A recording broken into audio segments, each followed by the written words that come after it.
디스토피아 세계에서 가장 강력하고 무자비한 왕의 이야기입니다. 중세 이 세계에 환생하여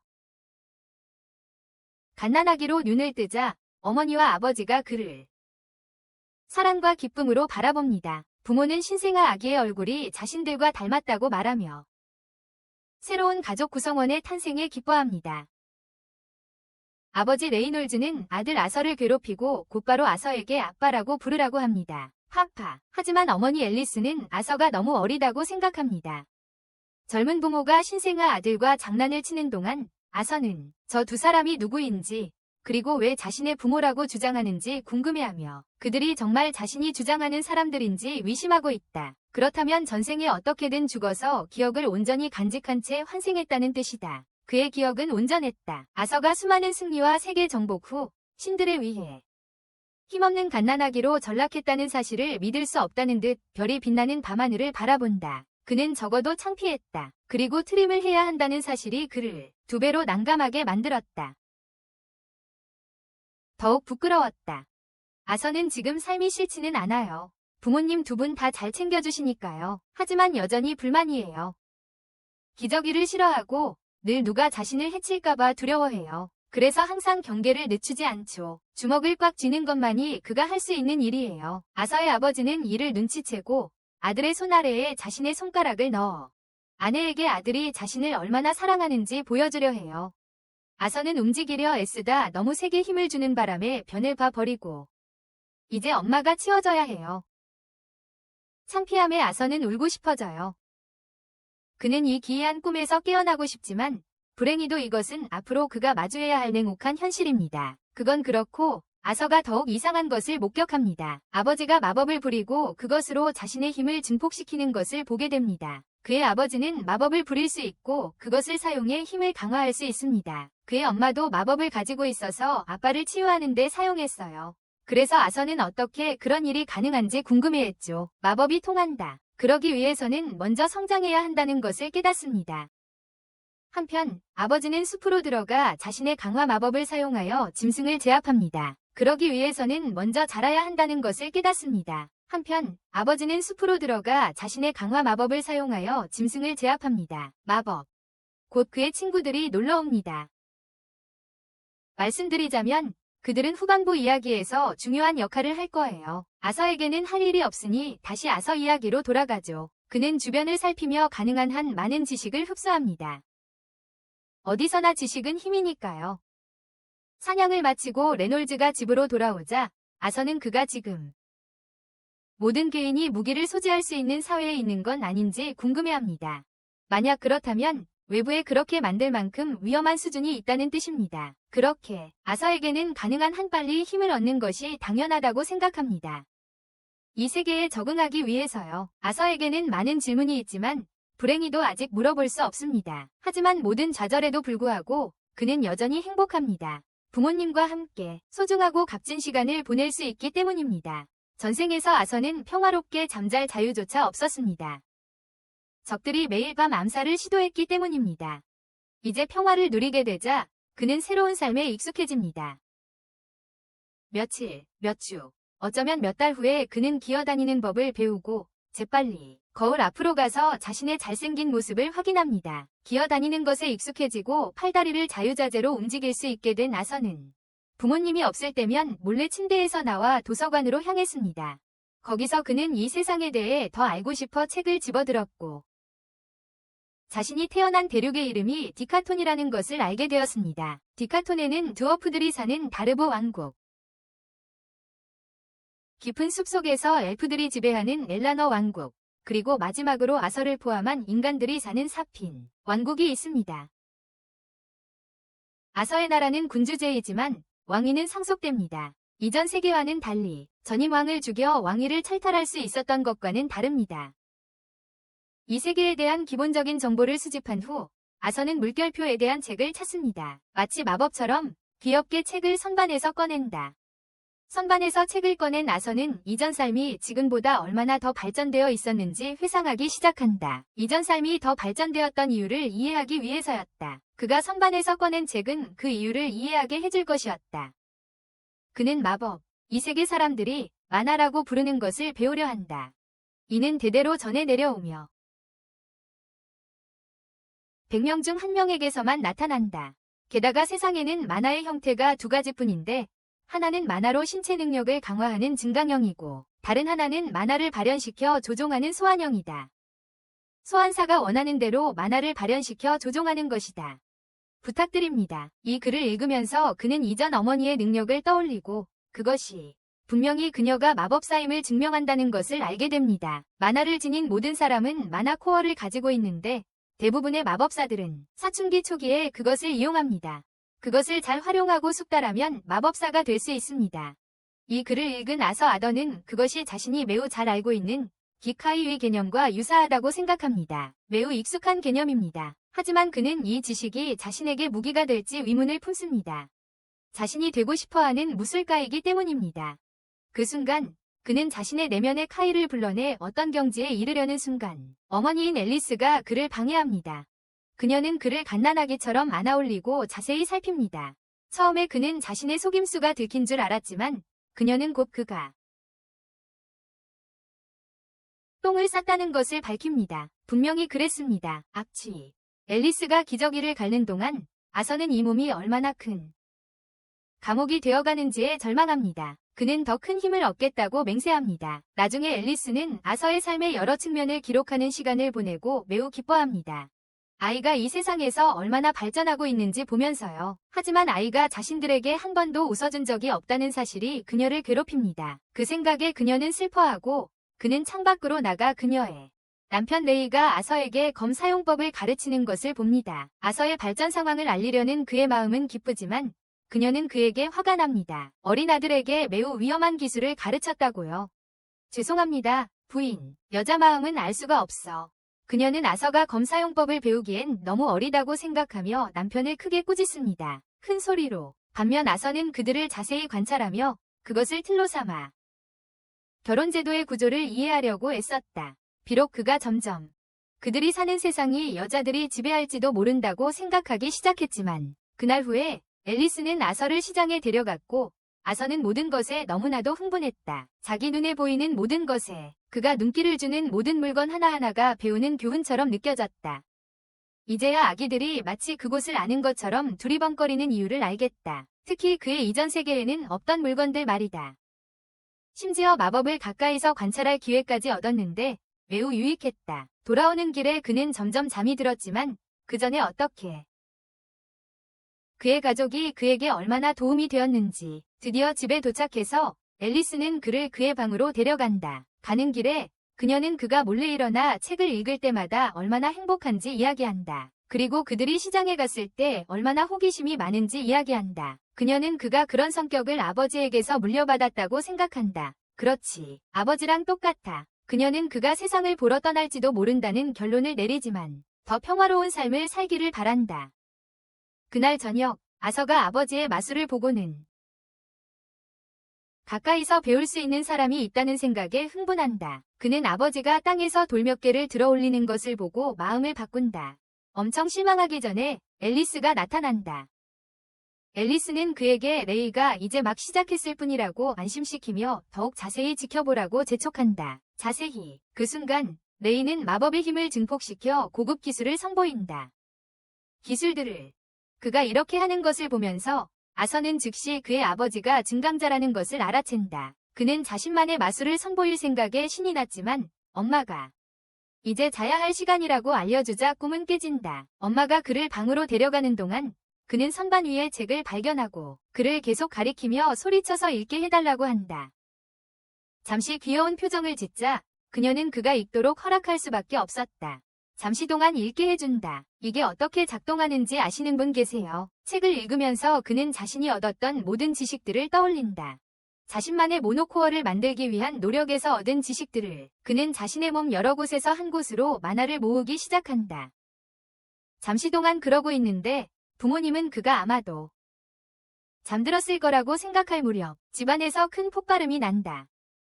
이런 일이 벌어지자 레이는 재빨리 아내를 보호하려고 뛰어들었고 결국 등에 화상을 입었습니다. 등에 화상을 입었습니다. 앨리스가 무사한 것을 확인한 후 두 사람은 아서를 집에 두고 왔다는 것을 떠올렸습니다. 집에 아서를 두고 왔다는 것을 기억해냈습니다. 두 사람은 허둥지둥 집으로 달려갔고 안으로 들어가자 깜짝 놀랄 광경을 목격했습니다. 레이가 공중에 떠 있었던 것입니다. 두 사람은 그 광경에 어리둥절하여 그저 레이가 땅으로 내려오는 것을 바라볼 뿐이었습니다. 레이가 땅으로 내려왔습니다. 그 순간 지붕이 무너지기 시작했습니다.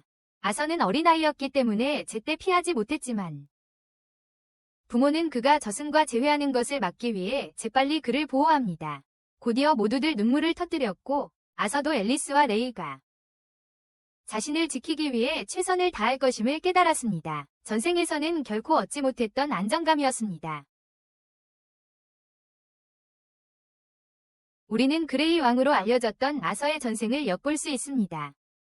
그 당시 한 왕실 시종이 그를 암살하려는 시도가 적발되었습니다. 법에 따라 그 남자는 아무런 질문 없이 처형되었어야 했습니다. 하지만 대신 왕의 측근들은 그를 그의 고향으로 가족과 함께 추방하기로 결정했습니다. 그곳에서 죽음보다 훨씬 더 나쁜 운명이 그들을 기다리고 있다는 것을 잘 알면서도 암살자는 절박하고 공포에 질린 그는 그레이에게 가족을 살려달라고 요원했습니다. 하지만 그레이는 자비를 보이지 않고 그의 눈앞에서 그 남자의 아내와 딸을 죽였습니다. 바로 그의 눈앞에서 복수심 때문이 아니라 자비의 행위였습니다. 그가 얼마나 냉혹한 인물인지를 보여주는 소름 돋는 장면이었습니다. 그래서 순진해 보이는 이 아서가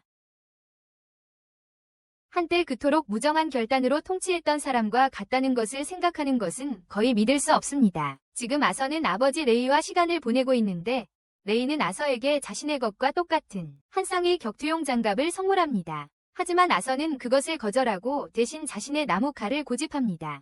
그는 지금 체격으로는 장갑을 끼면 사거리가 너무 짧아져 불리해질 거라고 생각합니다. 레이는 반박하거나 고집하지 않습니다.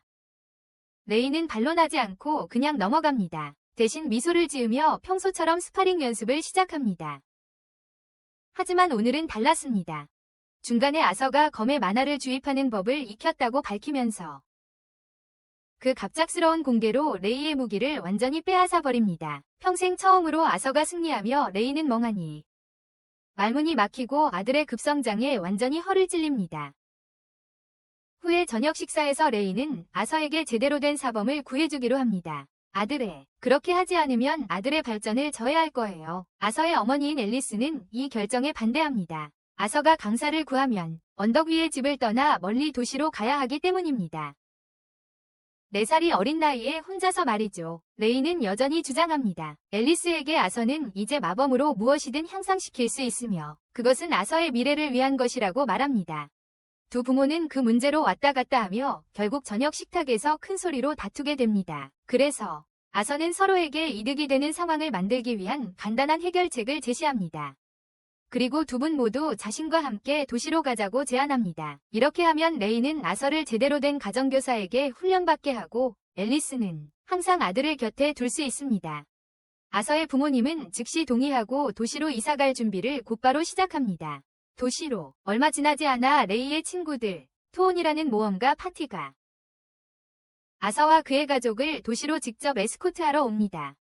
아서는 그들에게 그리고 그들의 리더인 아담에게 자신을 소개하고 아담은 아서에게 과거에 만난 적이 있다고 말하지만 아서 같은 아이는 기억하지 못할 거라고 생각합니다. 하지만 아서는 모든 것을 아주 또렷하게 기억하고 있습니다. 그가 집 전체를 날려버렸던 때였죠. 그때 토온이 재건을 돕기 위해 왔고 아서는 그들의 대화를 모두 엿들어 부모님이 한때 토온의 일원이었다는 것을 알게 됩니다. 정착하기 전에 아무튼 아담이 아서와 이야기를 마치자 안젤라가 다가와 아서에게 꽉 껴안아 숨을 쉴 수 없게 합니다. 그룹의 든든한 버팀목인 더드는 아이의 힘든 모습을 알아채고 그를 안젤라에게서 떼어냅니다. 그때 아서는 마차 위에서 자신을 쳐다보는 젊은 여성을 알아챕니다. 그녀는 제스민이었고 그다지 친절해 보이지 않으며 아서를 조용히 지켜볼 뿐이었습니다. 멀리서 헬렌이 다가와 아서의 손을 잡고 자신과 제스민을 소개하자 아서는 그녀의 눈에 빠져든다. 말을 탄 채로 두 뿔의 소개가 끝나고 지라시티로 향하는 여정이 시작된다. 아서는 속으로 이 교통체계가 자신의 고향, 하늘을 나는 자동차가 일상이었던 곳과 비교하면 얼마나 원시적인지 중얼거린다. 그래도 나쁘지는 않다고 생각한다. 특히 항상 자신을 걱정하는 엄마가 여정 내내 곁에 있으니까. 엄마와 함께. 그들은 매일 몇 번씩 휴식을 취하는데 그중 한 번 야생의 무리가 늑대 괴물들의 공격으로 아서가 외부 세계의 위험성을 직접 깨닫게 됩니다. 정말 위험하다는 것을.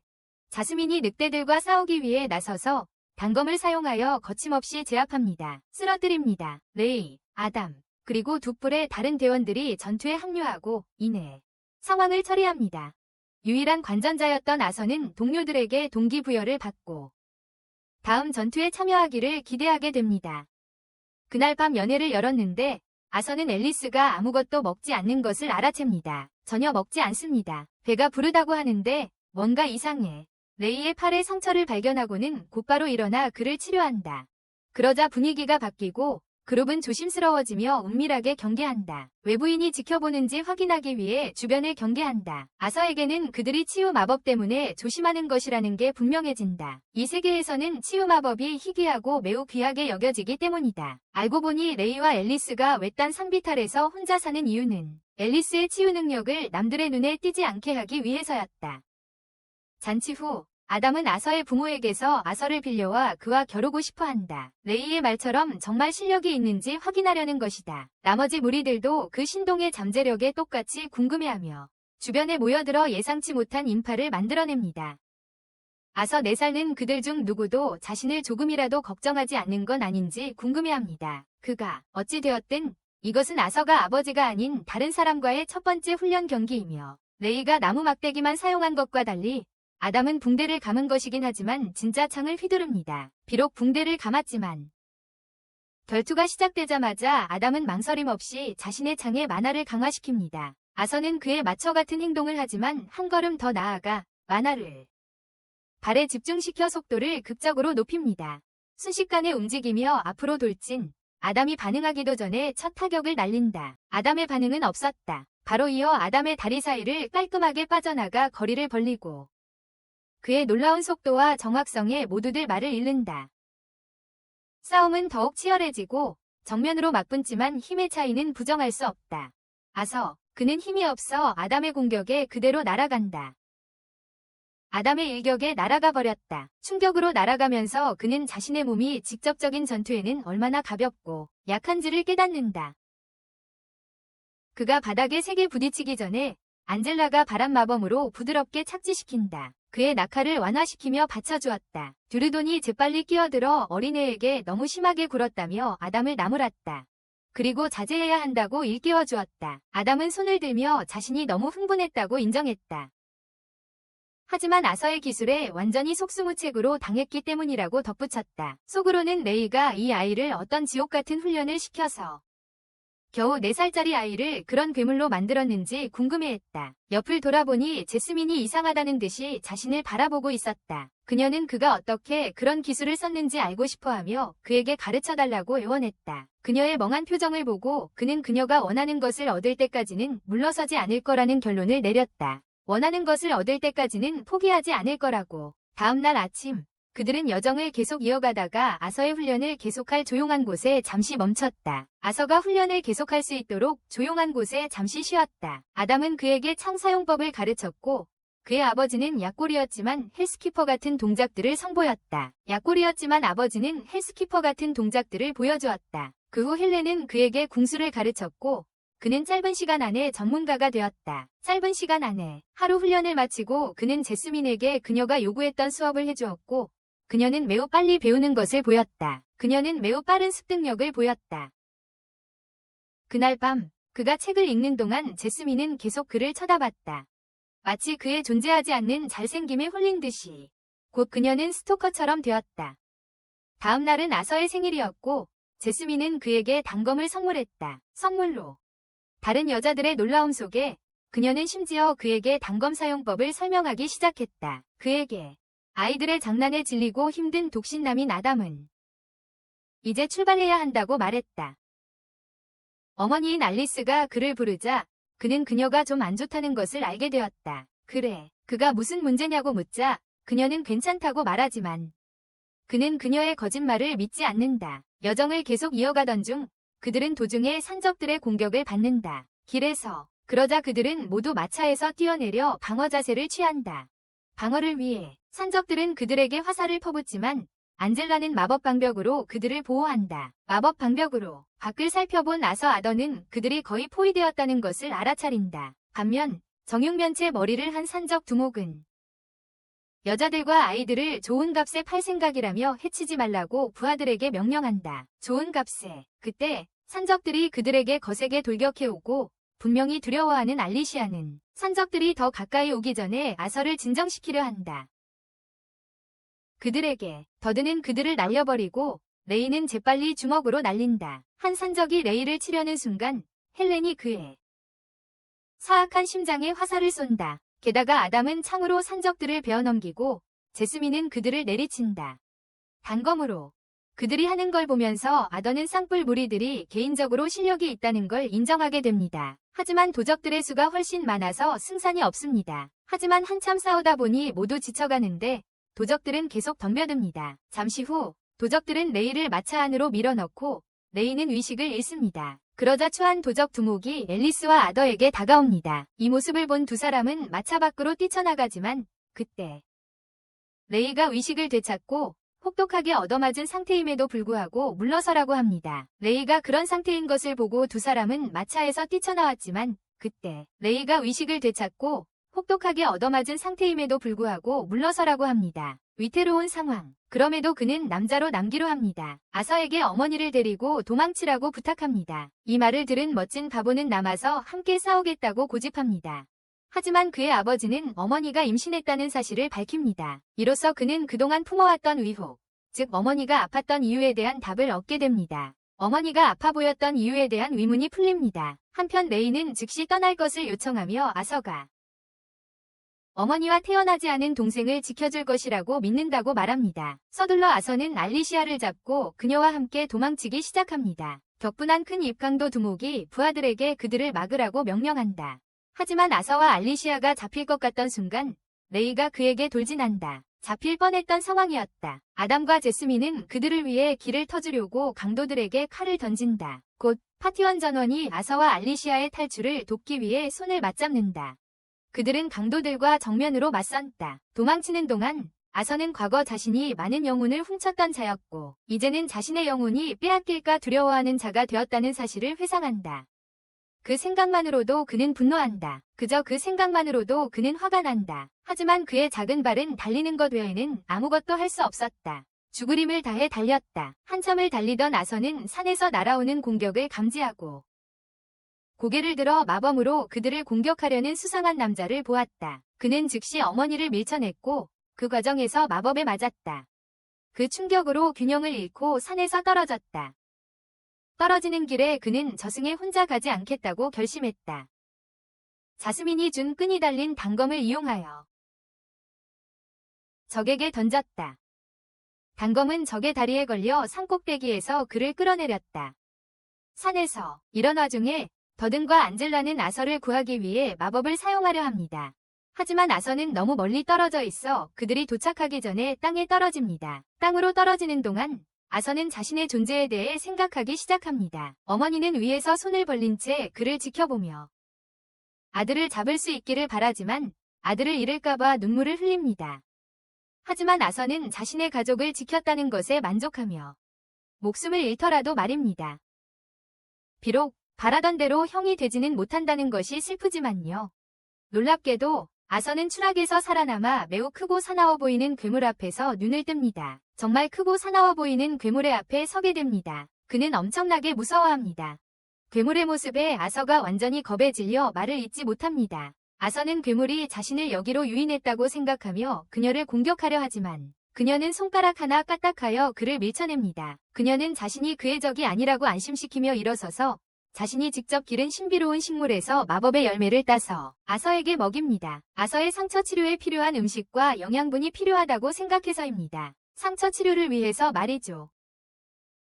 아서는 무서운 괴물이 자신에게 다정한 어머니처럼 행동하는 것을 믿을 수 없습니다. 그를 향해 그는 그녀의 의도를 의심하지만 상처가 계속 아프자 움직이지 못하게 하자 아이는 걷잡을 수 없이 울기 시작합니다. 괴물 여자는 아서에게 그의 마음속 모든 질문에 답하겠다고 약속합니다. 그래서 아서는 기회를 잡고 음식을 먹습니다. 조건이 충족되자 그는 부모님이 안전한지 묻고 그녀는 자신은 동굴을 나갈 수 없지만 공간 인식 능력으로 아서의 가족이 산적들을 모두 물리치고 이곳을 이틀 전에 떠났다는 것을 확인했다고 말합니다. 엄마, 아빠, 그리고 곧 태어날 여동생이 무사하다는 말에 아서는 안도하고 목숨을 구해준 괴물 여자에게 감사를 표합니다. 그녀를 뭐라고 불러야 할지 모르겠고 우리도 마찬가지이기에 그녀는 자신을 소개합니다. 실비아로서 그리고 실비아는 깊은 비밀을 숨기고 있는 것 같습니다. 아서르는 그 후 며칠 동안 실비아의 보살핌을 받으며 계속해서 회복을 촉진하고 상처를 완전히 치유하는 과일을 먹습니다. 이제 움직일 수 있게 된 그는 집으로 돌아가고 싶어 하지만 실비아에 따르면 그들은 치명적인 짐승과 산적들의 영토에 있으며 아서가 혼자 간다면 하루도 살아남지 못할 것입니다. 하지만 실비아는 이 아이가 가족과 헤어지는 것을 볼 수 없어 그를 떠나게 할 방법을 생각해냅니다. 그녀는 가족과 헤어지는 것을 볼 수 없어서입니다. 마지막 남은 마법의 힘을 사용하여 차원의 균열을 열 준비를 시작합니다. 균열을. 한편 아서는 검술 연습에 매달립니다. 그는 흉측하게 생긴 괴물이 무슨 비밀을 숨기고 있는지 궁금해합니다. 자신에게 왜 그렇게 다정한지, 가슴에 난 구멍의 이유는 무엇인지 말입니다. 그녀의 가슴에 난 구멍 말이죠. 하지만 그녀는 자신에 대해 전혀 말하지 않으니 알 길이 없습니다. 훈련 후에는 마나 코어를 강화하기 위해 명상을 하는데 이 모습이 실비아의 흥미를 끕니다. 그녀는 그에게 더욱 놀라운 것을 보여줍니다. 주변의 만화를 모으면서 동시에 마법을 사용하는 방법을요. 주변의 만화를 모아 동시에 마법을 사용하는 방법입니다. 실비아는 사람들의 만화에 대한 고정관념이 어떻게 문제를 만들어냈는지 설명합니다. 따로 모아서 따로 쓰는 거예요. 그녀는 자신과 같은 많은 존재들이 동시에 두 가지를 할 수 있어 만화 고갈 문제를 완전히 없앨 수 있다고 지적합니다. 만화 고갈 문제를 아예 없앨 수 있다고 말합니다. 마법 짐승들은 이 기술을 마치 숨쉬는 것처럼 자연스럽게 할 수 있다고 덧붙입니다. 그녀는 아서에게 그 능력을 배우고 싶은지 묻습니다. 물론 아서는 열정적인데 로주저 없이 대답합니다. 하지만 가르치기 전에 한 가지 질문을 합니다. 왜 그 능력을 원하는가? 아서는 정직하게 대답합니다. 그 힘을 얻으면 더 강해질 것이라고 말하고 그렇게 함으로써 그의 힘은 사랑하는 사람들에게 해를 끼치려는 자들에게 죽음을 가져다주고 싶은 그의 의지에서 나옵니다. 순진한 그의 대답은 이 말을 또 한 번 튕기게 만듭니다. 실비아는 그가 실패했다고 말합니다. 그녀는 증오심에 찬 사람에게는 가르치기를 거부합니다. 하지만 아서에게는 적을 증오하는 것이 당연하다고 생각하며 가장 강력한 왕으로서 전생의 쓰라린 경험을 이야기합니다. 실비아는 아서의 혈기왕성함을 감지하고 사람을 해치는 것은 결코 추구해야 할 것이 아니라고 말합니다. 그리고 잠시 후 그녀는 너무 세게 튕긴 것에 대해 사과합니다. 하지만 동시에 그를 완전히 파괴할 수 있는 같은 손들이 그에게 부드럽게 손을 대어줄 수도 있어요. 그녀는 그에게 그것을 이해시키고 싶어 해요. 다른 사람에게 친절한 것이 더 좋아요. 왜냐하면 분노, 증오, 폭력은 고통만 남기니까요. 그녀는 연민으로 그의 목숨을 구했고 그 친절한 행위를 그의 증오로 더럽히는 것을 원하지 않아요. 아서가 그녀가 가르치려는 것을 천천히 이해하기 시작하자 그녀는 그에게 다른 질문을 해요. 더 강해졌을 때 그는 자신의 힘을 무엇에 사용할 건가요? 아서는 부모님과 함께 보냈던 시간의 기억들을 떠올리며 친구들에게 사랑하는 사람들을 지키기 위해 더 강해지고 싶다고 말합니다. 그리고 이번에는 실비아가 승낙합니다. 한편 근처 절벽에는 실비아와 똑같이 생긴 또 다른 생명체가 나타납니다. 실비아입니다. 그는 실비아를 찾고 있었다고 밝히는데 실비아는 그의 왕국에서 벗어나 숨어 지내고 있었습니다. 그의 왕국에서 멀리 떨어져 있습니다. 다른 회상 장면이 아서의 과거 삶으로 우리를 데려갑니다. 이번에는 그의 왕실 방 안에 있습니다. 아침에 일어나서 그는 자신의 부하 중 한 명인 국회의원의 사무실로 향합니다. 아서가 그에게 딱 잘라 말합니다. 그는 명목상의 왕일 뿐이라고. 사실상 모든 권력은 위회가 쥐고 있다고. 자원이 고갈되고 출산율이 꾸준히 감소하는 세상에서 아서는 자신이 단지 맡겨진 역할을 수행하는 폭력의 도구일 뿐이라고 생각합니다. 그의 부하가 아서를 달래려고 아첨하는 말로 그를 위로합니다. 어찌 되었든 아서는 떠나고 얼마 지나지 않아 위문의 죽임을 당합니다. 아서가 실비아가 준 새로운 힘을 사용하려는 순간 그는 자신의 전생을 떠올립니다. 그 삶에서 그는 모든 사람이 행복한 것은 아니라는 것을 알았지만 그가 항상 하려고 했던 것은 기기 에너지를 사용할 수 있는 능력을 열어라. 그 순간 힘이 온전히 그에게 쏟아지고 그는 압도당한다. 늘 그렇듯이 질문은 남는다. 방금 얻은 이 새로운 힘으로 그는 무엇을 할까? 그가 몸을 휘감는 에너지를 다루려고 애쓰는 순간 실비아가 갑자기 그를 바위에 내던진다. 그는 혼란스럽다. 무슨 일이지? 그를 돌봐주던 사람이 갑자기 그를 숨기는 이유는 무엇일까? 그녀는 그에게 두려워 말라고, 하지만 한동안 거기에 있어야 한다고 말한다. 바위 속에서 그는 엄청난 힘의 급류를 목격합니다. 실비아와 똑같이 생긴 또 다른 생명체가 나타납니다. 이 생명체는 그녀를 찾아 주변을 배회하고 있었습니다. 실비아는 그가 자신을 찾았다는 사실에 충격을 받고 그는 피냄새를 맡고 따라왔다고 밝힙니다. 그는 그녀에게 즉시 자신과 함께 갈 것을 요구하지만 그녀는 거절합니다. 실비아는 죽을 때까지 싸울 준비가 되어 있습니다. 그 생명체가 공격하려고 움직이자 그녀는 자신의 본 모습으로 변신합니다. 그녀가 서리빨을 내뿜자 주변 전체가 얼어붙습니다. 그녀는 정말 강력한 용입니다. 그 모습을 본 괴물은 그녀에게 그런 힘을 사용하면 죽을 거라고 경고합니다. 하지만 그녀는 죽음을 두려워하지 않습니다. 그녀에게 죽음은 아무렇지도 않습니다. 자신의 삶이 아름다웠고 죽음을 받아들일 준비가 되어 있다고 생각합니다. 그러니 죽음이 온다 해도 그녀는 그에게 굴복하지 않습니다. 두 사람은 치열하고 공포스러운 싸움을 벌입니다. 아더는 동굴에서 속수무책으로 그 광경을 지켜봅니다. 두 사람의 엄청난 힘에 압도당합니다. 예상대로 괴물도 만만치 않게 맞섭니다. 괴물이 우위를 점하는 것처럼 보이기까지 합니다. 실비아가 비장의 카드를 쓸 때까지 그녀는 주변 전체를 얼리고 그 생물을 붙잡은 후 동굴을 열어 아서를 내보냅니다. 그는 나오자마자 깜짝 놀랍니다. 그녀의 진짜 모습을 보게 되죠. 그녀는 용이었습니다. 그녀는 위의 하늘을 열고 이제 그가 떠날 수 있다고 말합니다. 그녀는 그에게 고향으로 돌아가는 길을 찾도록 힘을 주었다고 말합니다. 다시 한번 그녀는 그 힘으로 무엇을 할 것이냐고 묻습니다. 그녀는 그가 분노나 증오에 휩싸이지 않기를 바랍니다. 아서가 가족을 지키는데 힘을 쓸 거라고 대답합니다. 그녀는 미소 짓습니다. 그녀는 그가 슬픔이나 증오 속에서 살기를 원치 않습니다. 그리고 그녀에게 있어서 그 힘은 싸우거나 복수하는 것이 아닙니다. 대신 그녀는 그가 모든 사람에게 사랑을 전파하기를 바랍니다. 그의 대답에 그녀는 깊이 감동합니다. 그를 보내주기 전에 그녀는 그에게 용알과 깃털을 주며 알을 깃털로 감싸라고 부탁합니다. 그러고는 그를 만지자 그는 갑자기 엄청난 에너지의 흐름으로 가득 차게 됩니다. 마치 문신처럼 빛나는 선이 그의 손가락에서 팔로 퍼져나가고 그의 상의를 들어올려 그 선을 드러낸다. 그녀는 그를 더 일찍 집으로 보낼 수도 있었다고 인정한다. 그녀는 항상 그 방법을 알고 있었다. 아더는 그녀가 귀가하기에 위험해서 그를 계속 머물게 했다고 생각했다. 하지만 그녀는 진실을 밝힌다. 그녀는 그의 곁에 있는 것을 좋아했다. 이야기할 사람, 정을 나눌 사람이 있는 것은 그녀가 오랫동안 경험하지 못했던 일이었다. 그의 존재는 소중한 선물이었고 그는 그녀와 함께 있는 것을 진심으로 즐겼다. 그래요. 그는 그녀에게서 많은 것을 배웠습니다. 감정적인 작별이네요. 눈물을 흘리며 아서는 실비아를 지킬 수 있는 방법이 없다는 것을 후회한다. 그는 그녀가 자신에게 많은 것을 가르쳐주고 심지어 힘을 주었던 것을 떠올립니다. 그녀는 그에게 그토록 많은 사랑과 관심을 쏟았습니다. 하지만 그는 그녀가 자신을 위해 해준 모든 것에도 불구하고 그녀를 구할 수 없습니다. 그는 진심으로 슬퍼합니다. 그는 그녀에게 했던 약속을 떠올리며 울고 있습니다. 그는 자신이 실패했다고 느끼지만 그 모든 것은 그녀에게 중요하지 않습니다. 그녀는 감사하는 삶을 살았습니다.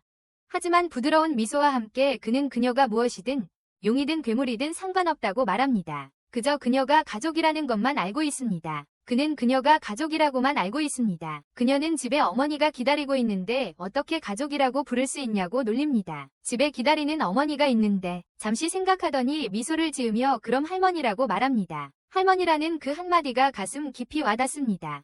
그녀의 영혼을 꿰뚫습니다. 용인 실비아에게도 그 감정은 너무나 벅찼습니다. 그녀는 울기 시작한다. 그녀는 그에게 다시 그렇게 불러달라고 부탁한다. 그는 그렇게 한다. 그가 할머니라고 부르자마자 그녀는 조용히 누워 자신의 삶에 만족해한다. 삶에 아서가 그녀가 준 알과 깃털을 가지자 하늘이 열린다. 떠날 시간이다. 하지만 그는 가고 싶지 않다. 그는 그녀에게 함께 가자고 애원하지만 그녀는 대답하지 않는다. 열린 것은 닫힌다. 실비아가 떠나자마자 봉인된 세계가 풀리고 상대는 다시 힘을 되찾습니다. 힘을 회복합니다. 그녀는 마치 죽은 듯이 갑자기 쓰러집니다.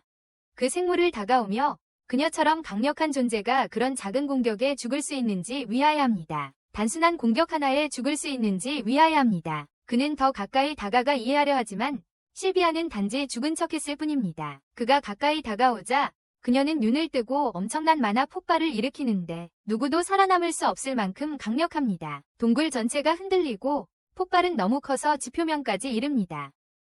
한편 아서는 눈물을 흘리며 집으로 가는 여정을 계속합니다. 그녀의 목소리가 하늘에 울려 퍼진다. 그녀는 그에게 그들과 나눈 대화를 잊지 말라고 일깨워준다. 슬픔은 당연하지만 그럼에도 불구하고 웃으라고 그에게 간청한다. 슬픔 때문에 맞서 싸우거나 복수하려고 해서는 안 된다고 말하지만 그는 자신이 그럴 능력이 없다고 생각한다. 그녀는 조언한다. 한꺼번에 미소를 지으려고 애쓸 필요는 없다고. 천천히 한 걸음씩 조금씩 세상을 바꿔나가라고.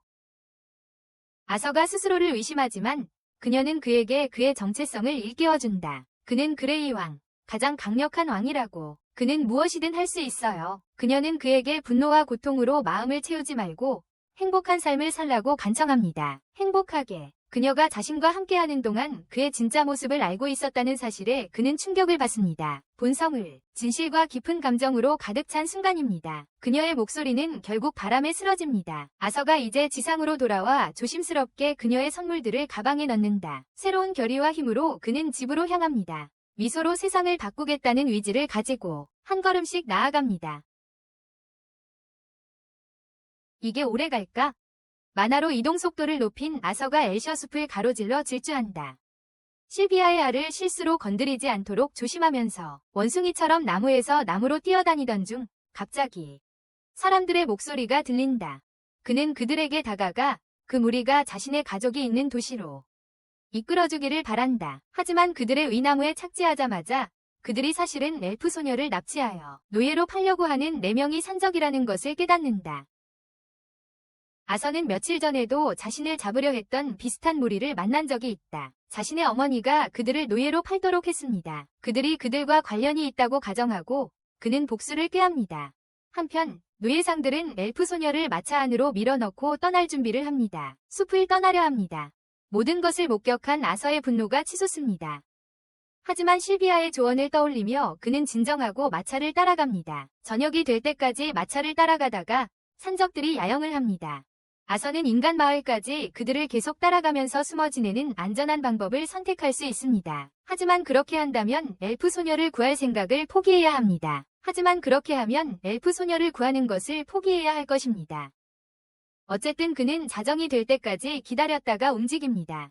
산적들은 뿔 달린 늑대들을 이용해 마차를 끌고 있었고 아서가 나타나 늑대들을 이용해 산적들을 따돌릴 계획을 세웁니다. 그는 늑대들에게 돌을 던져 큰 울음소리를 내게 합니다. 산적 중 한 명은 늑대들의 울음소리가 위험한 생물들을 캠프로 불러들일까봐 두려워하며 늑대들을 진정시키려고 발로 차기 시작합니다. 아서는 이 기회를 타 산적 뒤로 살금살금 다가가 오른손에 만화를 모아 날카롭게 만들어 그를 제압합니다. 그런 다음 산적의 칼을 빼앗아 두 번째 노예 상인을 무자비하게 죽입니다. 세 번째 산적은 이상한 낌새를 눈치챘지만 반응하기도 전에 아서가 그의 목을 냅니다. 달리 세 번째 산적이 아이 마법사에 대해 우두머리에게 재빨리 알리지만 우두머리는 심각하게 받아들이지 않고 앞으로 더 많은 돈을 벌 수 있을 거라고 생각하며 아서를 산채로 잡을 거라고 확신합니다. 산적 두목은 곧 팔릴 상품을 손상시키고 싶지 않아 칼을 떨어뜨리고 아서에게 돌진하기 전에 만화로 손을 강화합니다. 맨손으로 아서는 첫 공격을 피하고 지난 전투에서 사용했던 실묘기를 이용해 두목의 무기를 낚아채려 합니다. 하지만 훨씬 더 많은 전투 경험이 있는 산적 두목은 아서의 계략에 속아 걷어차여 날아갑니다. 그러고는 아무렇지도 않다는 듯이 아서의 다리를 들어 올리며 이제 끝이라고 선언합니다. 끝. 하지만 아서에게는 이제 시작일 뿐입니다. 아서는 갑작스러운 화염마범으로 산적 두목의 왼쪽 다리를 태우고 그를 격분시켜 아서를 죽이겠다고 합니다. 그리고는 그 징그러운 아이의 시체를 기괴한 수집가들에게 팔겠다고 말합니다. 시체를 기괴한 수집가들에게 팔겠다고. 산적 두목이 독백하느라 정신없는 사이 아서는 실깨기 기술을 이용해 칼을 던져 두목의 이마에 정확히 꽂아 넣고 즉사시킵니다. 세 번째 도적이 아직 살아서 아서에게 목숨을 구걸하며 속죄할 것을 약속합니다. 자신의 죄를 뉘우치겠다고 합니다. 하지만 아서는 그 모든 예언이 거짓임을 잘 알고 있습니다. 게다가 자신의 범죄에 대한 목격자를 남길 수 없기에 그를 끝까지 처리합니다. 맞아요. 그런 다음 마차에 오르고 겁에 질린 엘프 소녀의 눈가리개를 벗겨줍니다. 그리고 이제 집으로 안전하게 돌아갈 수 있다고 그녀에게 확신시켜줍니다. 소녀는 무슨 일이 일어났는지 이해하지 못하고 아서의 온몸에 상처가 가득한 것을 보고 걱정합니다. 온몸에 상처투성이인 것을 보고요. 아서는 아이들은 그런 잔혹함에 익숙하지 않다는 것을 깨닫고 재빨리 상처를 가립니다. 요정소녀가 보기 전에 산적들의 시체를 치웁니다. 그러고는 변명을 지어내며 나쁜 놈들이 사고로 죽었다고 말합니다. 그리고 실제 아이인 그녀는 순식간에 믿어버립니다. 아서가 남은 여정에 필요할 만한 유용한 물건들을 챙긴다. 그리고 떠나려는 찰나 엘프 소녀가 그의 손을 잡고 그에게 가지 말라고 애원한다. 이 위험한 숲에 그녀를 혼자 두는 것은 그녀는 아서에게 부모님이 한때 나무에 사는 유령들에 대해 이야기해 주셨다고 말한다. 이 숲은 아이들을 잡아먹는다고 했지만 솔직히 말하면 그건 그냥 이야기일 뿐이었어. 아이들이 잠자리에 가도록 겁주기 위해서. 어쨌든 아서는 엘프 소녀를 데려올 수밖에 없다는 것을 깨닫는다. 안전. 그녀는 방향 감각을 이용해서 집이 남쪽이라고 말하는데 마침 아서의 부모님이 있는 곳과는 반대 방향입니다. 아서는 그녀에게 어떻게 납치되었는지 묻고 그녀는 나비를 쫓다가 숲속에서 길을 잃었다고 설명합니다. 아서는 놀라지 않고 그런 황당한 일을 예상했습니다. 그는 과거의 삶에서 자신도 그녀와 같은 나이에 감금되었던 기억을 떠올리고 그녀가 같은 고통을 겪지 않도록 집으로 에스코트해 주기로 합니다. 집으로. 요정소녀는 여행에 뿔 달린 늑대들을 계속 이용하고 싶어 하지 않습니다. 그녀 말로는 자연에서 떨어져 있으면 죽는다고 해서요. 자연의 산 말이에요. 그녀는 용감하게 족쇄를 풀어주고 늑대들은 조용히 다시 야생의 깊숙한 곳, 제자리로 돌아갑니다. 그들이 있어야 할 곳으로 말이죠. 아서는 그렇게 친절한 소녀를 구해서 기뻤고 그녀를 무사히 집으로 돌려보내야겠다는 결심을 더욱 굳혔습니다. 더욱더 안전하게 말이죠. 바로 다음 날 아침, 두 용감한 아이들은 숲길을 걸어서 여행을 시작했고 아서는 마침내 요정소녀에게 이름을 물어보기로 합니다. 걸어서 말이죠. 요정소녀는 자신을 테시아라고 소개합니다. 그녀는 아서에게 이름을 묻고 아서는 자신의 이름을 말해줍니다. 계속 걷다 보니 그녀가 배가 고플 것 같아 그가 그릇을 건네주며 안 치고는 먹으라고 한다. 배가 고프지 않더라도 몸을 위해 먹는 게 좋다고 말한다. 아직 갈 길이 멀다. 그 순간 예전에 실비아가 자신에게 똑같이 말했던 기억이 떠오른다. 배가 고프지 않더라도 움직일 힘이 필요하니 먹어야 한다고. 자신도 모르게 그녀처럼 말하는 자신을 발견하고 미소 짓는다. 누가 그를 탓하겠는가. 오랜 시간을 함께 보내면 상대의 버릇을 따라하게 된다. 테시아에게 음식을 대접하자 그녀는 투덜거리며 냄새가 이상하네. 정말 누가 구해주고 음식도 주는데 투정이야. 영락없는 아이 짓이네. 나뭇잎을 더 넣어서 더 맛있게 해주겠다고 하지만 여전히 입에 맞지 않아. 자신에게는 진정한 어린 시절이 없었음을 깨닫는다. 그에게 식사란 맛이 아니라 영양 섭취였다. 그녀를 보면서 어린 시절이 무엇이고 어떻게 작용하는지 이해한다. 단 것을 원한다고 투정을 부리지만 여기선 그럴 가능성이 전혀 없어. 보니깐 그들의 여정은 계속됩니다. 그리고 솔직히 흥미로운 여정이죠. 그는 그녀의 도시에 대해 묻고 그녀는 자신이 추적하던 만화를 보여주며 고향에는 많다고 말합니다. 그녀는 또한 만화를 깨워 스승님 밑에서 공부할 날을 손꼽아 기다린다고 말합니다. 아서가 놀랍니다. 그는 엘프들에게 학교가 있다는 것을 몰랐습니다. 그리고 그가 묻자 그녀는 질문의 의도를 이해하지 못하는 것 같습니다. 그들은 해가 질 때까지 걷고 그는 그녀가 잘 수 있도록 텐트를 칩니다. 그는 자신이 전에 풀어준 뿔 달린 늑대들의 울음소리를 듣고 그것들이 공격할지도 몰라. 기회 있을 때 죽이지 않은 걸 후회해. 테시아가 텐트 안으로 들어와서 그에게도 잘하고 말해. 하지만 보호적인 큰 오빠답게 그는 밖에서 계속 경계하며 감시하겠다고 고집해. 그녀는 할아버지가 다른 성과 같은 방에서 자지 말라고 했었다며 반박해. 이성과 함께 말이야. 하지만 예외로 해줄 거래. 비밀로 해주겠다고 약속해. 그래도 그가 거절하자 그녀는 무서워하며 다시 나와. 그녀는 그가 밖에 있으면 그가 자신을 지켜주려는 위험이 그녀를 알아채고 찾아낼지도 모른다고 주장합니다. 그래서 그녀를 편하게 해주기 위해 그는 안에 앉기로 합니다. 텐트 안에서 그녀는 인간에 대해 얼마나 변태적이고 여러 아내를 거느리는지 이야기하기 시작합니다. 와, 대단하네요. 그는 바로잡으려 하지만 그녀는 잠이 듭니다. 결국 그도 잠이 듭니다. 다음 날 그들의 여정은 계속됩니다. 산을 뛰어넘는 것부터 물 위를 걷는 것까지 그는 훌륭한 능력을 보여줍니다. 형, 그녀와 함께하면서 그는 어린아이처럼 되는 것이 무엇을 의미하는지 깨닫습니다. 하지만 여정은 길게 느껴지고 솔직히 그는 이제 부모님이 걱정되기 시작합니다. 한편 테시아는 그에게 편안함을 느낍니다. 그녀는 자유롭게 이야기합니다. 가는 길에 아서의 만화 코어에 갑자기 날카로운 통증이 느껴집니다. 테시아는 그가 단지 피곤하다고 생각하고 그가 벽에 기대어 있는 동안 약초를 구하러 급히 떠납니다. 벽에 고통이 심해집니다. 그때 뿔 달린 늑대 한 마리가 다가옵니다. 최악의 타이밍이야. 테시아가 자신이 약초라고 부르는 것을 가지고 돌아옵니다. 아서는 언제나처럼 형답게 테시아에게 도망치라고 소리칩니다. 그는 늑대가 언제든지 공격할 준비가 되어 있다고 생각하지만 늑대는 공격하지 않습니다. 대신 입에서 고기를 떨어뜨리고 사라집니다. 테시아는 행복하게 웃으며 착한 아이의 상이라고 말합니다. 그들이 정말 착한 아이들이었을까요? 그들은 고기를 요리하고 한 입 먹자마자 테시아는 기뻐합니다. 전에 먹었던 이상한 음식보다 훨씬 맛있습니다. 정말이지 아이들은 맛있는 음식을 보면 기뻐하며 잘 먹지요. 아서가 먹어보니 아이들이 단 음식을 좋아하는 이유를 드디어 이해하게 됩니다. 너무 맛있어서 자신도 전에 그런 음식을 먹어봤으면 하고 바랍니다. 그녀는 허브 대신 버섯을 넣었고 자기 고향 여자들은 그것을 자주 먹는다고 말합니다.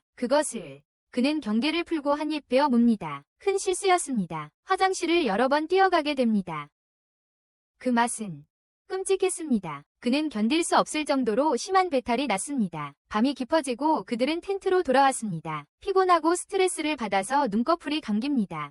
그는 잠을 자고 싶었지만 테시아는 인간과 난쟁이에 대한 책을 읽으며 자라온 이야기들, 그들을 만나는 꿈들을 끊임없이 쏟아냈습니다. 하지만 인간들이 끔찍하다는 말을 들었기 때문에 어떻게 해야 할지 모르겠다고 말했습니다. 그녀는 아무것도 할 수 없다고 말했습니다. 아서가 대화 중에 잠이 들자 테시아는 다정한 여동생처럼 그에게 천을 덮어주었습니다. 다음 날 아침 그들은 다시 길을 떠났습니다. 아서는 지쳐있지만 그녀가 걱정하지 않도록 미소로 감춘다. 그녀가 피곤하냐고 물어봐도 여전히 아주 강하다고 거짓말을 한다. 눈이 멀어도 그의 약함이 보일 정도인데. 그녀의 마을에 다가가자 그녀는 그에게 아티라는 애칭을 지어주자고 한다. 그는 대신 그녀를 전하라고 부른다. 그녀는 그의 말을 제대로 받아들이지 않고 그를 편하게 해주려고 했을 뿐이라고 말한다. 친구처럼 느끼게 해주려고. 그는 전에 친구를 거의 사귀어 본 적이 없으니 그의 반응을 나무랄 수 없다. 그의 반응을 이해할 만하다. 그녀는 앞서 걸어가다 길이 트인 곳을 발견한다. 처음에는 눈치채지 못하지만 그녀가 그의 주의를 끌어요. 그는 그것이 무엇인지 몰라요. 어느새 그녀는 그 끝에 매달려 그에게 함께 하자고 부르고 있어요. 그녀가 손을 뻗은 그 순간 그는 혼란스러워해요. 그녀와 함께 갈까요? 아니면 집으로 돌아갈까요? 그는 그녀의 손을 잡고 따라 들어가요. 그들은 반대편에 도착하고 그는 바닥에 누워 힘없이 쓰러져요. 그가 완전히 회복하기도 전에 무장한 경비병들이 그를 에워싸요. 그들은 순간이동 구멍을 통해 그들을 추적했다고 말해요. 갑자기 그들은 그를 붙잡고 그의 목에 칼을 들이대요. 테시아를 부르짖지만 그녀는 표정 없이 가만히 서 있습니다. 무슨 일이지? 그의 친절함이 배신으로 끝날 수도 있을까? 근위병들은 아서에게 그처럼 인간이 그들의 성역에 들어오도록 허락한 사람이 누구냐고 따집니다. 아서는 테시아를 바라보며 상황을 설명해 주기를 바랍니다. 하지만 그녀가 침묵하자 아서는 배신감을 느끼고 그녀를 친구라고 생각했던 자신이 어리석었다고 생각합니다. 하지만 알고 보니 테시아는 아직 아이였기에 말하기를 주저했던 것이고 근위병들이 아서를 죽이겠다고 선포하자 그녀는 마침내 입을 엽니다. 그를 두둔하며 자신을 구해줬다고 말합니다. 하지만 경비병들은 아서가 테시아에게 어떻게든 세뇌를 시켜 자신이 구해줬다고 믿게 만들었다고 생각합니다. 그럴 리가. 어쨌든 엘프들의 땅에서 유일하게 현명하고 정상적인 사람이 나타나 같은 순간이동 포털에서 나와 경비병들에게 아서를 풀어주라고 명령합니다. 그 사람은 엘레노어의 전 국왕인 비리안 에렐리스이며 테시아를 구해준 것에 대해 아서에게 직접 감사를 표하며 테시아가 자신의 손녀라고 밝히는데, 즉 그녀는 이 왕국의 공주라는 뜻입니다. 아서는 전혀 예상치 못했던 사실에 완전히 놀랐습니다. 테시아가 함께 보낸 시간 동안 그녀의 행동으로 미루어 볼 때 왕족일지도 몰라요. 테시아의 부모님이신 알두인 국왕과 왕비, 그리고 마리엘 에렐리스가 잠시 후 도착하여 며칠 만에 실종된 딸과 재회합니다. 감격적인 순간입니다. 마리엘이 딸의 안부를 확인하는 동안 알두인은 인간이 여기서 무엇을 하는지 묻습니다. 어이없는 질문입니다. 알두인은 어머니의 지능을 물려받은 듯 아버지처럼 현명하지 못한 것 같습니다. 즉시 병사들에게 아서를 죽이라고 명령합니다. 비리안이 다시 나서서 자신이 경비병들에게 물러서라고 명령했다고 말하고 알두인에게 아서가 소중한 테시아를 구했다고 설명합니다. 소위 야만적인 인간이라고 불리우는 사람임에도 불구하고 테시아는 비리안의 말에 동의하며 아버지에게 친구를 해치지 말아달라고 간청하고 그를 성으로 초대하자고 제안한다. 인간이 그들의 성에 발을 들여놓는다는 생각에 알두인은 분명히 망설이지만 테시아는 그의 대답을 기다리지 않고 아서에게 다가가 함께 온다면 왕실 요리사들이 그의 가장 좋아하는 간식을 만들어주겠다고 말한다. 어휴. 그런 식의 뇌물은 애들한테만 먹히지. 글쎄, 아서는 사실상 애니까. 알두인은 까칠한 딸을 화나게 하고 싶지 않아서 그 역시 동의한다. 한편 비리아는 아서의 신비로운 힘을 감지하며 최대한의 호기심을 느끼고 나중에 따로 이야기하자고 부탁합니다. 지금은 아서는 테시아와 함께 엘레노이르 왕국을 거닐며 나무 위와 아래에 집들이 지어진 예술적으로 구조화된 사회. 단순하지만 평화로운 삶을 사는 사람들을 지켜봅니다. 그리고 평화로운 삶을 살아가는 사람들을 봅니다. 아서는 테시아 옆을 걷는 동안 많은 사람들의 시선을 끌고 모두들 인간이 여기서 무엇을 하는지 궁금해합니다. 아서는 테시아가 처음에 자신을 돕기를 주저했던 것을 잊을 수 없습니다. 왜 그랬을까요? 그리고 그때 그녀의 얼굴에 있던 엄격한 표정은 무엇이었을까요? 그는 이해하지 못했고 그 생각은 계속 그를 괴롭히며 가슴에 날카로운 통증을 일으켰다. 가슴에 날카로운 통증이 왔다. 어쨌든 그는 주변의 모든 것에 대해 의심을 거두지 않고 최선을 다해 경계를 늦추지 않으려 했다. 그들은 도시 끝에 있는 성에 도착했고 들어서자 테시아를 항상 행복하게 해주는 것을 유일한 임무로 하는 수십 명의 엘프 시녀들이 그들을 맞이했다. 하지만 오늘 테시아는 아서에게 보답하고 싶어서 모든 시녀들에게 그가 받을 수 있는 최고의 환대를 베풀라고 명령하며 그가 자신의 목숨을 구했다고 말했다. 시녀들이 망설이는 것을 보자 테시아는 아서가 드문 인간 중 하나라고 확신시켜 주었다. 마음이 정말 착한 사람들. 그녀는 아서에게 무엇을 하고 싶은지 묻습니다. 간식을 먹거나 놀거나 점심을 먹거나 아니면 몸을 깨끗이 씻을까요? 하지만 그 어떤 것도 하기 전에 아서는 테시아의 부모님께 숲에서 일어났던 일에 대해 이야기하고 싶어 합니다. 아직 아무것도 설명되지 않았으니까요. 그는 회의실에 모두를 모아 진지한 논의를 하려고 하지만 테시아는 자기만의 세계에 빠져 모두를 위해 차와 간식을 가져옵니다. 아마도 이것을 다른 무엇보다 차 파티라고 생각하는 것 같습니다. 어쨌든 알두인은 자신과 아내 마리엘 그리고 아버지 비리안을 아서에게 정식으로 소개합니다. 아서 또한 자신을 변방의 시골 마을 출신 평범한 아이라고 소개합니다. 사피엔 왕국의 외딴 마을에서 태어났다고 말이죠. 그는 알두인 앞에 무릎을 꿇고 자신과 같은 평민이 왕족을 뵙는 것은 고사하고 엘프 왕과 같은 방에 있는 기회조차 얻을 수 없다고 고백합니다. 그리고 이 기회를 얻게 된 것에 대해 얼마나 감사한지 표현합니다. 알두인은 아서가 평민 출신이라고 주장하면서도 놀라울 정도로 교육을 잘 받았다는 사실에 놀라지만 그의 말을 계속 듣도록 허락합니다. 이어 아서는 가족과 헤어지게 된 경위를 포함하여 자세한 설명을 합니다. 가족과 헤어지게 된 과정을 설명합니다. 그는 왕에게 거짓말을 하지는 않지만 전부를 말하지도 않습니다. 마치 신비로운 용, 실비아와의 만남처럼. 그럼에도 불구하고 그가 테시아가 노예 상인들에게 납치당한 것을 발견한 지점까지 이야기를 진행시키자 방 분위기가 바뀐다. 다시 한번 알두인은 노예 상인들이 자기 딸에게 하려던 짓에 대해 인류 전체를 비난할 기회를 잡는다. 그의 딸에게. 반면 바리아는 진짜 질문을 던진다. 5살짜리 아이인 아서가 어떻게 3명이 성인 노예 상인들로부터 테시아를 구출했을까? 협상이나 애원으로는 불가능했을 테니 아서는 마침내 진실을 밝힌다. 진실을. 그는 자신이 재능 있는 마법사이며 자신의 힘을 사용하여 노예 상인들을 제거했다고 말한다. 상인들. 하지만 알두인은 믿기 어려워하고 전과 같은 경비병이 다시 한번 자신의 원치 않는 의견을 개입시키며 아서가 테시아의 머리를 감쪽같이 조종해서 그들의 신성한 땅에 들어왔다고 주장합니다. 처음부터 아서를 옹호해온 바리아는 더 이상 그에게 간접적으로 가해지는 무례함을 참지 못하고 즉시 그 경비병을 잠재웁니다. 테시아도 나서서 노예 상인들이 자신을 높은 값에 팔려고 얘기하는 것을 들었다며 그 트라우마를 회상합니다. 테시아가 아서에게 구출되기 전에 겪었던 일들을 이야기한 후에 아서의 어머니는 감정이 북받쳐 딸을 꽉 껴안습니다. 어머니의 사랑은 언제나 그렇게나 순수하고 아름답습니다. 알두인도 딸이 겪은 일을 깨닫고 아서에게 자신은 그의 말을 믿으며 그가 자신을 위해 해준 모든 것에 감사한다고 말합니다. 테시아를 어떻게 만났는지 설명한 후 그는 자신이 왜 그 대화를 청했는지에 대한 본론을 이야기합니다. 그는 자신도 가족들에게서 떨어져 있었다고 말합니다. 그리고 지금 그가 바라는 것은 사판에 있는 부모님과 재회하는 것뿐입니다. 알두인은 자신의 귀를 의심합니다. 아서가 정말로 자신들이 야만적이라고 믿는 인간들을 돕도록 엘프들에게 부탁하는 것일까요? 알두인은 인간에게 어떤 도움도 줄 수 없다고 고집합니다. 그리고 아서는 자신이 집으로 돌아갈 길을 찾아야 한다는 것을 이해해야 합니다. 똑똑한 아서가 앞으로 나아갈 길을 생각해낼 거라고 믿으셔도 됩니다. 그는 알두인에게 자신이 가족과 도시를 위해 무엇을 했는지 상기시킵니다. 그리고 자신이 그들을 위해 한 일 후에 그들이 도와주지 않는다면 그들 또한 야만적이라고 말합니다. 그리고 그들은 자신들과 똑같은 행동을 하면서 인간을 야만적이라고 부를 권리가 없습니다. 똑같은 행동을 하니까요. 바리아는 알두인을 향해 걸렸군이라고 외치는 표정을 짓습니다.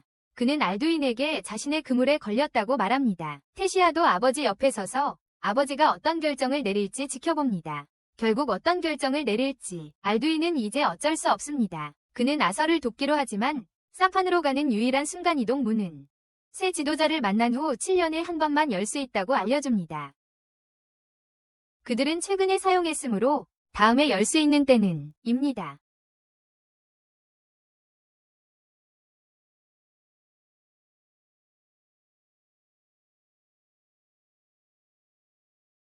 그는 아서를 집으로 호위할 병사들을 요청하겠다고 말합니다. 그래서 그들의 여정은 다음날 시작될 것입니다. 아서는 그 말을 듣고 안도하지만 그의 마니코르가 갑자기 아파오기 시작합니다. 다시 그는 회의를 힘겹게 마치고 목욕하러 간다. 고통은 가라앉지 않고 계속된다. 목욕 후 그는 가슴을 꽉 잡고 고통의 원인이 무엇일지 궁금해한다. 그의 고통의 원인과 해결책을 생각한다. 그는 실비아를 생각하며 그 고통에 대해 어떻게 해야 할지 그녀에게 묻는다. 하지만 답은 당장 나오지 않는다.